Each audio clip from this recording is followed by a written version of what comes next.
بسمہ تعالی داستان ایمان فروش پارٹ نمبر 4۔ اگلے 10 دنوں میں ہزارہا تربیت یافتہ سپاہی امارت مصر کی فوج میں آ گئے، اور ان 10 دنوں میں ناجی نے زکوئی کو ٹریننگ دے دی کہ وہ صلاح الدین ایوبی کو کون کون سے طریقے سے اپنے حسن کے جال میں پھانس کر اس کی شخصیت اور اس کے کردار کو کمزور کر سکتی ہے۔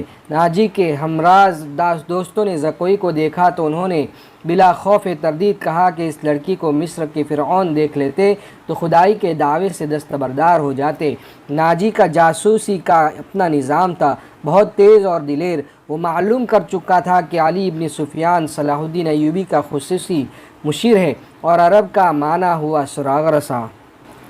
اس نے علی کے پیچھے اپنے جاسوس چھوڑ دیے تھے، اور اس نے علی کو قتل کرا دینے کا منصوبہ بھی بنا لیا تھا۔ زکوئی کو ناجی نے صلاح الدین ایوبی کو اپنے دام میں پھانسنے کے لیے تیار کیا تھا، لیکن وہ محسوس نہ کر سکا کہ مراکش کی رہنے والی یہ لڑکی اس کے اپنے اعصاب پر سوار ہو گئی ہے۔ وہ صرف شکل و صورت کی ہی دلکش نہیں تھی، اس کی باتوں میں ایسا جادو تھا کہ ناجی اسے پاس بٹھا کر اس کے ساتھ باتیں ہی کرتا رہتا تھا۔ اس نے ان 2 ناچنے گانے والی لڑکیوں سے نگاہیں پھیر لی تھی جو اس کی منظور نظر تھی۔ 3-4 راتوں سے اس نے ان لڑکیوں کو اپنے کمرے میں نہیں بلایا تھا۔ ناجی سونے کے انڈے دینے والی مرغی تھی جو ان کے قبضے سے نکل کر زکوئی کی آغوش میں انڈے دینے لگی تھی۔ انہوں نے زکوئی کو راستے سے ہٹانے کی ترکیبیں سوچنی شروع کر دی۔ وہ آخر اس نتیجے پر پہنچی کہ اسے قتل کرا دیا جائے، مگر اسے قتل کرانا ممکن نظر نہیں آتا تھا، کیونکہ ناجی نے اسے جو کمرہ دے رکھا تھا اس پر 2 محافظوں کا پہرا رہتا تھا۔ اس کے علاوہ یہ دونوں لڑکیاں اس مکان سے بلا اجازت باہر نہیں جا سکتی تھی جو ناجی نے انہیں دے رکھا تھا۔ انہوں نے حرم کی خادمہ عورتوں میں سے ایک کو اعتماد میں لینا شروع کر دیا۔ وہ اس کو ہاتھوں زکوئی کو زہر دینا چاہتی تھی۔ علی ابن سفیان نے صلاح الدین ایوبی کا محافظ دستہ بدل دیا۔ یہ سب امیر مصر وائسرائے کے پرانے باڈی گارڈز تھے۔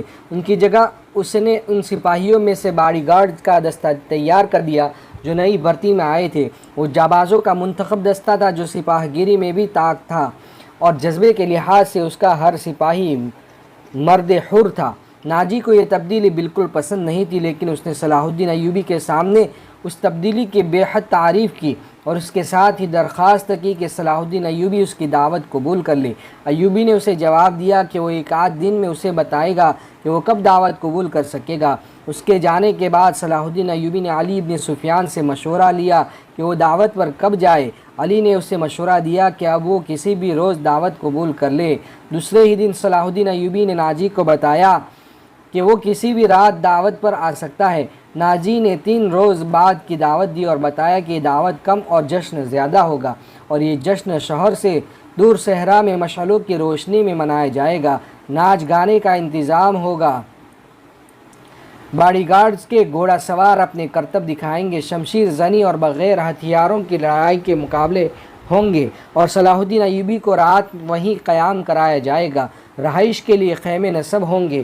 صلاح الدین ایوبی پروگرام کی تفصیل سنتا رہا۔ اس نے ناچ گانے پر بھی اعتراض نہ کیا۔ ناجی نے ڈرتے جھجکتے کہا، فوج کے بیشتر سپاہی جو مسلمان نہیں یا جو ابھی نیم مسلمان ہیں کبھی کبھی شراب پیتے ہیں۔ وہ شراب کے عادی نہیں، وہ اجازت چاہتے ہیں کہ جشن میں انہیں شراب پینے کی اجازت دی جائے۔ آپ ان کے کمانڈر ہیں۔ صلاح الدین ایوبی نے کہا، آپ چاہیں تو انہیں اجازت دے دیں، نہ دینا چاہے تو میں آپ پر اپنا حکم نہیں چلاؤں گا۔ امیر مصر کا اقبال بلند ہو۔ ناجی نے غلاموں کی طرح کہا، میں کون ہوتا ہوں اس کام کی اجازت دینے والا جس کو آپ سخت ناپسند کرتے ہیں؟ انہیں اجازت دے دیں کہ جشن کی رات ہنگامہ آرائی اور بدکاری کے سوا سب کچھ کر سکتے ہیں۔ صلاح الدین ایوبی نے کہا، اگر شراب پی کر کسی نے ہلہ گلہ کیا تو اسے سخت سزا دی جائے گی۔ یہ خبر جب صلاح الدین ایوبی کے اسٹاف تک پہنچی کہ ناجی صلاح الدین ایوبی کے اعزاز میں جو جشن منعقد کر رہا ہے اس میں ناچ گانا ہوگا اور شراب بھی پی جائے گی، اور صلاح الدین ایوبی نے اس جشن کی دعوت اور ان خرافات کے باوجود قبول کر لیے، تو سب حیرت سے ایک دوسرے کا منہ دیکھنے لگے۔ کسی نے کہا کہ ناجی جھوٹ بولتا ہے، وہ دوسروں پر اپنا رعب ڈالنا چاہتا ہے، اور کسی نے یہ رائے دی کہ ناجی کا جادو صلاح الدین ایوبی پر بھی چل گیا ہے۔ یہ رائے ان سربراہوں کو پسند آئی جو ناجی کے ہم نوالا اور ہم پیالہ تھے۔ صلاح الدین ایوبی نے چارج لیتے ہی ان کے لیے عیش و عشرت، شراب نوشی اور بدکاری جرم قرار دے دی تھی۔ اس نے ایسا سخت ڈسپلن رائج کر رکھا تھا کہ کسی کو پہلے کی طرح فرائض سے کوتاہی کی جرأت نہیں ہوتی تھی۔ وہ اس پر خوش تھے کہ آج نئے امیر مصر نے کسی دعوت میں شراب اور رقص کی اجازت دے دی ہے تو کل پرسوں وہ خود بھی ان رنگینیوں کا رسیا ہو جائے گا۔ صرف علی ابن سفیان تھا جسے معلوم تھا کہ صلاح الدین ایوبی نے خرافات کی اجازت کیوں دی ہے۔ جشن کی شام آ گئی۔ ایک تو چاندنی رات تھی۔ صحرا کی چاندنی اتنی شفاف ہوتی ہے کہ ریت کے ذرے بھی نظر آ جاتے ہیں۔ دوسرے ہزارہا مشعلوں نے وہاں صحرا کی رات کو دن بنا دیا تھا۔ باڈی گارڈ کا ہجوم تھا جو ایک وسیع میدان کے گرد دیواروں کی طرح کھڑا تھا۔ ایک طرف صلاح الدین ایوبی کے بیٹھنے کے لیے جو مسند رکھی گئی تھی وہ کسی بہت بڑے بادشاہ کا تخت معلوم ہوتی تھی۔ اس کے دائیں بائیں بڑے رتبوں کے مہمانوں کی نشستیں تھیں۔ اس وسیع و عریض تماشا گاہ سے تھوڑی دور مہمانوں کے لیے نہایت خوبصورت خیمے نصب تھے۔ ان سے ہٹ کر ایک بڑا خیمہ صلاح الدین ایوبی کے لیے نصب کیا گیا تھا جہاں اسے رات بسر کرنی تھی۔ علی ابن سفیان نے سورج غروب ہونے سے پہلے وہاں جا کر اس خیمے کے ارد گرد محافظ کھڑے کر دیے تھے۔ جب علی ابن سفیان وہاں محافظ کھڑے کر رہا تھا، ناجی زکوئی کو آخری ہدایات دے رہا تھا۔ اس شام زکوئی کا حسن کچھ زیادہ ہی نکھر آیا تھا۔ اس کے جسم سے ایسے عطر کی فینی بینی بو اٹھ رہی تھی جس میں سحر کا تاثر تھا۔ اس نے بال عریہ کندھوں پر پھیلا دیے تھے۔ سفید کندھوں پر سیاہی مائل برے بال زاہدوں کی نظروں کو گرفتار کرتے تھے۔ اس کا لباس اس قدر باریک تھا کہ اس کے جسم کے تمام نشیب و فراز صاف نظر آتے تھے۔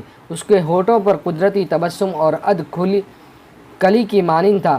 ناجی نے اسے سر سے پاؤں تک دیکھا اور کہا، صلاح الدین ایوبی پر تمہارے جسمانی حسن کا شاید اثر نہ ہو۔ اپنی زبان استعمال کرنا، وہ سبق بھولنا نہیں جو میں اتنے دنوں سے تمہیں پڑھا رہا ہوں، اور یہ بھی نہ بھولنا کہ اس کے پاس جا کر اس کی لونڈی نہ بن جانا، انجیر کا وہ پھول بن جانا جو درخت کی چوٹی پر نظر آتا ہے مگر درخت پر چڑھ کر دیکھو تو غائب ہو جاتا ہے۔ اسے اپنے قدموں میں بٹھا لینا۔ میں تمہیں یقین دلاتا ہوں کہ تم اس پتھر کو پانی میں تبدیل کر لو گی۔ اسی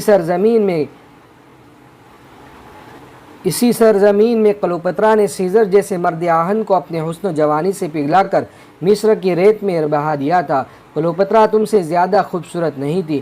میں نے تمہیں جو سبق دیے ہیں وہ کلوپترا کی چالیں تھیں۔ عورت کی یہ چالیں کبھی ناکام نہیں ہو سکتی۔ زکوئی مسکرا رہی تھی اور بڑے غور سے سن رہی تھی۔ مصر کی ریت نے کلوپترا کو حسین ناگن کی طرح جنم دیا تھا۔ مصر کی تاریخ اپنے آپ کو دہرانے والی تھی۔ سورج غروب ہو گیا تو مشعلیں جل اٹھی۔ صلاح الدین ایوبی گھوڑے پر سوار آ گیا۔ اس کے دائیں بائیں آگے اور پیچھے اس کے ان محافظوں کے گھوڑے تھے جو علی ابن سفیان نے منتخب کیے تھے۔ اسی دستے میں سے اس نے 10 محافظ شام سے پہلے ہی یہاں لا کر صلاح الدین ایوبی کے خیمے کے گرد کھڑے کر دیے تھے۔ سازوں نے دف کی آواز پر استقبالیہ دھن بجائی اور صحرا امیر مصر صلاح الدین ایوبی زندہ باد کے نعروں سے گونجنے لگا۔ ناجی نے آگے بڑھ کر استقبال کیا اور کہا، آپ کے جانثار، عظمت اسلام کے پاسبان آپ کو بسر و چشم خوش آمدید کہتے ہیں۔ ان کی بےتابی اور بے قراریاں دیکھیے آپ کے اشارے پر کٹ دیں گے۔ اور خوشامد کے لیے اسے جتنے الفاظ یاد آئے اس نے کہہ ڈالے۔ جو ہی صلاح الدین ایوبی اپنی شاہانہ نشست پر بیٹھا، سر پٹ دوڑتے گھوڑوں کی ٹاپوؤں کی آوازیں سنائی دی۔ گھوڑے جب مشعلوں کی روشنی میں آئے تو سب نے دیکھا کہ 4 گھوڑے دائیں سے اور 4 بائیں سے دوڑے آ رہے ہیں۔ ہر ایک پر ایک سوار تھا۔ ان کے پاس ہتھیار نہیں تھے۔ وہ ایک دوسرے کے آمنے سامنے آ رہے تھے۔ صاف ظاہر تھا کہ وہ ٹکرا جائیں گے۔ کسی کو معلوم نہیں تھا کہ وہ کیا کریں گے۔ وہ ایک دوسرے کے قریب آئے تو دونوں فریقوں کے سوار رکابوں میں پاؤں جما کر کھڑے ہو گئے۔ پھر انہوں نے لگامیں ایک ہاتھ میں کر لی اور دوسرے بازو پھیلا دیے۔ دونوں اطراف کے گھوڑے بالکل آمنے سامنے آ گئے اور سواروں کی دونوں پارٹیاں ایک دوسرے سے الجھ گئی۔ سواروں نے ایک دوسرے کو پکڑنے اور گھوڑے سے گرانے کی کوشش کی۔ جب گھوڑے آگے نکل گئے تو 2 سوار جو گھوڑوں سے گر پڑے تھے ریت پر قلابازیاں کھا رہے تھے۔ ایک طرف کے ایک سوار نے دوسری طرف کے ایک سوار کو ایک بازو میں جکڑ کر اسے گھوڑے سے اٹھا لیا تھا اور اسے اپنے گھوڑے پر ڈال کر لے جا رہا تھا۔ ہجوم نے اس قدر شور بپا کیا کہ اپنی آواز اپنے آپ کو بھی نہیں سنائی دیتی تھی۔ یہ سوار اندھیرے میں غائب ہو گئے۔ تو دونوں طرف سے 4 اور گھوڑے آئے اور اسی طرح مقابلہ ہوا۔ اس طرح 8 مقابلے ہوئے اور اس کے بعد شتر سوار آئے، پھر گھوڑا سواروں اور شتر سواروں نے سواری کے متعدد کرتب دکھائے۔ اس کے بعد تیغ زنی اور بغیر ہتھیاروں کی لڑائی کے مظاہرے ہوئے، جن میں کئی ایک سپاہی زخمی ہو گئے۔ صلاح الدین ایوبی شجاعت اور بے خوفی کے ان مظاہروں اور مقابلوں میں جذب ہو کے رہ گیا تھا۔ اسے ایسی ہی بہادر فوج کی ضرورت تھی۔ اس نے علی ابن سفیان کے کان میں کہا، اگر اس فوج میں اسلامی جذبہ بھی ہو تو میں صرف اسی فوج سے صلیبیوں کو گھٹنوں بٹھا سکتا ہوں۔ علی ابن سفیان نے وہی مشورہ دیا جو وہ پہلے بھی دے چکا تھا۔ اس نے کہا، اگر ناجی سے کمان لے لی جائے تو جذبہ بھی پیدا ہو جائے گا، مگر صلاح الدین ایوبی ناجی جیسے ذہین اور تجربے کار صلاح کار کو سبکدوش کرنے کی بجائے سدھار کر راہ حق پر لانا چاہتا تھا۔ وہ اس جشن میں اپنی آنکھوں یہی دیکھنے آیا تھا کہ یہ فوج کردار کے لحاظ سے کیسی ہے۔ اسے ناجی کی اس درخواست سے ہی مایوسی ہو گئی تھی کہ اس کے سپاہی اور کمانڈر شراب پینا چاہتے ہیں اور ناچ گانا بھی ہوگا۔ صلاح الدین ایوبی نے اس کی درخواست اس وجہ سے منظور کی تھی، وہ دیکھنا چاہتا تھا کہ یہ لشکر کس حد تک عیش و عشرت میں ڈوبا ہوا ہے۔ بہادری، شاہ سواری اور تیغ زنی وغیرہ کے مظاہروں اور مقابلوں میں تو یہ فوج عسکری اور جنگی معیار پر پوری اترتی تھی، مگر کھانے کا وقت آیا تو یہ فوج بدتمیزوں، بلانوشوں اور ہنگامہ پرور لوگوں کا بے قابو ہجوم بن گئی۔ کھانے کا انتظام وسیع و عریض میدان میں کیا گیا تھا۔ ایک طرف فوج کے کم و بیش 2000 آدمیوں کے لیے کھانا چنا گیا تھا اور ان سے ذرا دور صلاح الدین ایوبی اور دیگر بڑے مہمانوں کے کھانے کا انتظام تھا۔ سینکڑوں سالم بنے اور بکرے سے، اونٹوں کی سالم رانیں اور ہزاروں مرغ روسٹ کیے گئے تھے۔ دیگر لوازمات کا کوئی شمار نہ تھا اور سپاہیوں کے سامنے شراب کے چھوٹے چھوٹے مسکیزیں اور مراحیاں رکھ دی گئی تھی۔ سپاہی کھانے اور شراب پر ٹوٹ پڑے، گھٹا گھٹ شراب چڑھانے لگے اور معرکہ آرائی ہونے لگی۔ صلاح الدین ایوبی یہ منظر دیکھ رہا تھا اور خاموش تھا۔ اس کے چہرے پر کوئی ایسا تاثر نہیں تھا جو یہ ظاہر کرتا کہ وہ کیا سوچ رہا ہے۔ اس نے ناجی سے صرف اتنا پوچھا، 50,000 فوج میں سے آپ نے یہ سپاہی دعوت کے لیے کس طرح منتخب کیے تھے؟ کہا، یہ آپ کے بدترین سپاہی ہے۔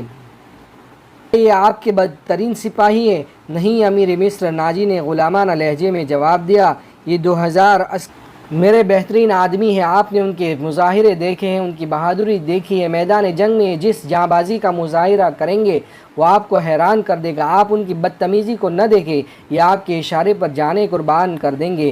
میں انہیں کبھی کبھی کھلی چھٹی دے دیا کرتا ہوں تاکہ مرنے سے پہلے دنیا رنگ و بو سے پورا لطف اٹھا لے۔ صلاح الدین ایوبی نے اس استدلال کے جواب میں کچھ بھی نہ کہا۔ ناجی جب دوسرے مہمانوں کی طرف متوجہ ہوا تو صلاح الدین ایوبی نے علی ابن سفیان سے کہا، میں جو دیکھنا چاہتا تھا وہ دیکھ لیا ہے۔ یہ سوڈانی عسکری شراب اور ہنگامہ آرائی کے عادی ہے۔ تم کہتے ہو کہ ان میں جذبہ نہیں، میں دیکھ رہا ہوں کہ ان میں کردار بھی نہیں۔ اس فوج کو اگر تم میدان جنگ میں لے گئے تو یہ لڑنے کی بجائے اپنی جان بچانے کی فکر کرے گی اور مال غنیمت لوٹے گی اور مفتوح کی عورتوں کے ساتھ وحشیانہ سلوک کرے گی۔ اس کا علاج یہ ہے۔ علی ابن سفیان نے کہا کہ آپ نے مختلف خطوں سے جو فوج تیار کی ہے انہیں ناجی کے اس 50,000 سوڈانی لشکر میں غم کر دیا جائے۔ برے سپاہی اچھے سپاہیوں کے ساتھ مل جل کر اپنی عادتیں بدل دیا کرتے ہیں۔ صلاح الدین ایوبی مسکرایا اور علی سے کہا، تم یقین میرے دل کا راز جانتے ہو۔ میرا منصوبہ یہی ہے جو میں ابھی تمہیں نہیں بتانا چاہتا تھا۔ کسی سے اس کا ذکر نہ کرنا۔ علی ابن سفیان میں یہی وصف تھا کہ دوسروں کے دلوں کے راز جان لیتا تھا اور غیر معمولی طور پر ذہین تھا۔ وہ کچھ اور کہنے ہی لگا تھا کہ ان کے سامنے کئی اور مشعلیں روشن ہو گئی۔ زمین پر بیش قیمت قالین بچھے ہوئے تھے۔ شہنائی اور سارنگ کا ایسا میٹھا اور پرسوز نغمہ ابھرا کہ مہمانوں پر سناٹا طاری ہو گیا۔ ایک طرف سے ناچنے والیوں کی قطار نمودار ہوئی۔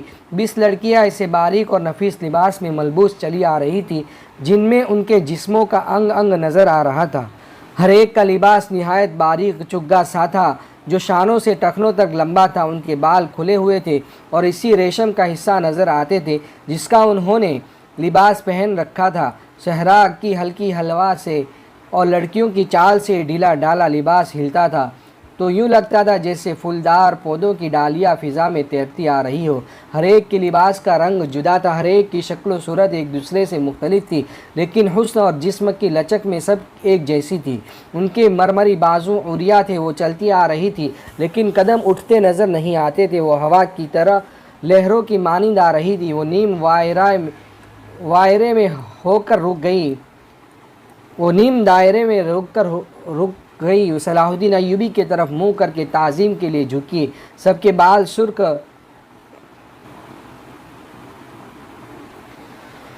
وہ نیم دائرے میں ہو کر رک گئی، صلاح الدین ایوبی کی طرف منہ کر کے تعظیم کے لیے جھکی۔ سب کے بال سرک کر شانوں پر آ گئے۔ سازندوں نے ان ریشمی بالوں اور جسموں کے جادو میں طلسم پیدا کر دیا۔ وہ سیاہ فام دیو ہیکل حبشی جن کی کمر کے گرد چیتوں کی کھالیں تھی، ایک بڑا سارا ٹوکرا اٹھائے تیز تیز قدم چلتے نظر آئے اور ٹوکرا لڑکیوں کے نیم دائرے کے سامنے رکھ دیا۔ سپیروں کی بین کی دھن بجانے لگے۔ حبشی مست سانڈوں کی طرف پھنکارتے غائب ہو گئے۔ ٹوکرے میں سے ایک بہت بڑی کلی اوپر کو اٹھی اور پھول کی طرح کھل گئی۔ اس پھول میں سے ایک لڑکی کا چہرہ نمودار ہوا اور پھر وہ اوپر کر اٹھنے لگی۔ یوں لگتا تھا جیسے سرخ بادلوں میں سے چاند نکل رہا ہو۔ یہ لڑکی اس دنیا کی معلوم نہیں ہوتی تھی، اس کی مسکراہٹ بھی عارضی نہیں تھی، اس کے بالوں کی چمک بھی مصر کی کسی لڑکی کی چمک نہیں لگتی تھی۔ اور جب لڑکی نے پھول کی چوڑی پتیوں میں سے باہر قدم رکھا تو اس کے جسم کی لچک نے تماشائیوں کو مسحور کر لیا۔ علی بن سفیان نے صلاح الدین ایوبی کی طرف دیکھا، اس کے ہونٹوں پر مسکراہٹ تھی۔ صلاح الدین ایوبی نے مسکرا کر اس کے کان میں کہا، مجھے توقع نہیں تھی کہ اتنی خوبصورت ہوگی۔ ناجی نے صلاح الدین ایوبی کے پاس آ کر کہا، امیر مصر کا اقبال بلند ہو، اس لڑکی کا نام زکوئی ہے، اسے میں نے آپ کی خاطر سکندریہ سے بلایا ہے۔ وہ پیشاور رقاصہ نہیں اور یہ عصمت فروشی بھی نہیں، رقص سے اسے پیار ہے، شوقیہ ناچتی ہے، کسی محفل میں نہیں جاتی۔ میں اس کے باپ کو جانتا ہوں، ساحل پر مچھلیوں کا کاروبار کرتا ہے۔ یہ لڑکی آپ کی عقیدت مند ہے، آپ کو پیغمبر مانتی ہے۔ میں اتفاق سے اس کے گھر اس کے باپ سے ملنے گیا تو اس لڑکی نے استدعا کی کہ سنا ہے صلاح الدین ایوبی امیر مصر بن کے آئے ہیں، خدا کے نام پر مجھے ان سے ملاوا دو۔ میرے پاس اپنی جان اور رقص کے سوا کچھ بھی نہیں جو میں اس عظیم ہستی کے قدموں میں پیش کروں۔ قابل صد احترام امیر، میں نے آپ سے رقص و سرور کی اجازت اسی لیے مانگی تھی کہ اس لڑکی کو آپ کے حضور پیش کرنا چاہتا تھا۔ آپ نے اسے بتایا تھا کہ میں اپنے سامنے کسی لڑکی کو رقص اور عریانی کی حالت میں نہیں دیکھ سکتا۔ صلاح الدین ایوبی نے کہا، یہ لڑکیاں جنہیں آپ ملبوس لائے ہیں بالکل ننگی ہے۔ عالی مقام ناجی نے کھسیانہ ہو کے جواب دیا، میں نے بتایا تھا کہ امیر مصر رقص کو ناپسند فرماتے ہیں، لیکن یہ کہتی تھی کہ وہ میرا رقص پسند کریں گے کیونکہ میرے رقص میں دعوت گناہ نہیں، یہ ایک باعصمت لڑکی کا رقص ہوگا۔ میں ایوبی کے حضور اپنا جسم نہیں اپنا فن پیش کروں گی۔ اگر میں مرد ہوتی تو ایوبی کی جان کی حفاظت کے لیے اس کے محافظ دستے میں شامل ہو جاتی۔ آپ کہنا کیا چاہتے ہیں؟ صلاح الدین ایوبی نے پوچھا۔ اس لڑکی کو اپنے پاس بلا کر اسے خراج تحسین پیش کرو کہ تم اپنے جسم کو ہزاروں مردوں کے سامنے عریاں کر کے بہت اچھا ناچتی ہو، اسے اس پر شاباش کہوں کہ اس نے مردوں کے جنسی جذبات بھڑکانے میں خوب مہارت حاصل کی ہے۔ نہیں امیر مصر، ناجی نے کہا، میں اسے اس وعدے پر یہاں لایا ہوں کہ آپ اس سے شرف باریابی بخشیں گے۔ یہ بڑی دور سے اسی امید پر آئی ہے۔ ذرا دیکھیے اسے، اس کے رقص میں پیشہ ورانہ تاثر نہیں، خود سپردگی ہے۔ دیکھیے وہ آپ کو کیسی نظروں سے دیکھ رہی ہے۔ بے شک عبادت صرف اللہ کی جاتی ہے، لیکن یہ رقص کی اداؤں سے، عقیدت سے مخمور نگاہوں سے آپ کی عبادت کر رہی ہے۔ آپ اسے اپنے خیمے میں آنے کی اجازت دے دیں، تھوڑی سی دیر کے لیے اسے مستقبل کی وہ مال سمجھے جس کی کوکھ سے اسلام کی پاسبانی کے لیے جانباز جنم لیں گے۔ یہ اپنے بچوں کو بڑے فخر سے بتایا کرے گی کہ میں نے صلاح الدین ایوبی سے تنہائی میں باتیں کرنے کا شرف حاصل کیا تھا۔ ناجی نے نہایت پر اثر الفاظ اور جذباتی لہجے میں صلاح الدین ایوبی سے منوا لیا کہ لڑکی جسے اس نے ایک بردہ فروش سے خریدا تھا شریف باپ کی باعصمت بیٹی ہے۔ اس نے صلاح الدین ایوبی سے کہلوا لیا کہ اچھا اسے میرے خیمے میں بھیج دینا۔ زکوئی نہایت آہستہ آہستہ جسم کو بل دیتی اور بار بار صلاح الدین ایوبی کی طرف دیکھ کر مسکراتی تھی۔ باقی لڑکیاں اس کے گرد